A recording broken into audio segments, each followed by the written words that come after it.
বুধবার অক্ষয় তৃতীয়া প্রতি বছর বৈশাখ মাসের শুক্ল পক্ষের তৃতীয়া তিথিতে পালিত হয় এই বিশেষ দিনটির শুভ সাদিকে লক্ষ্য রেখে পয়লা বৈশাখের মতো অক্ষয় তৃতীয়ার দিনও হালখাতার যাত্রা শুরু হয়। এদিন বহু ব্যবসায়ী মন্দিরে বা দোকানে পুজো দিয়ে ব্যবসার নতুন খাতা লেখেন। বুধবার অক্ষয় তৃতীয়ার শুভ তিথিতে সকাল থেকে আগরতলা লক্ষ্মীনারায়ণ বাড়ি মন্দিরে ব্যবসায়ীদের হালখাতা যাত্রা করতে দেখা যায়। বছরটা যেন ভালো যায়, ব্যবসা যেন ভালো হয়, এ আশায় আজ ব্যবসায়ীরা তাদের হালখাতা যাত্রা করায়।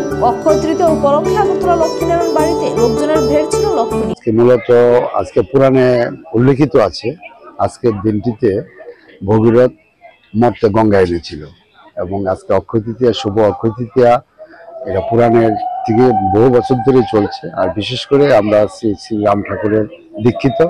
এই দিনে রাম ঠাকুর সূক্ষ্ম দেহে এসেছিলেন এবং এই দিনে উনি দেহ রক্ষা করেছেন।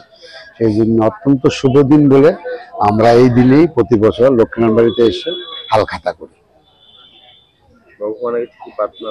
ভগবানের কাছে প্রার্থনা করি, এখন দেশের মধ্যে যে একটা পরিস্থিতি চলছে, ভগবান যেন এই পরিস্থিতি থেকে যেন আমাদেরকে উত্তরণ করে।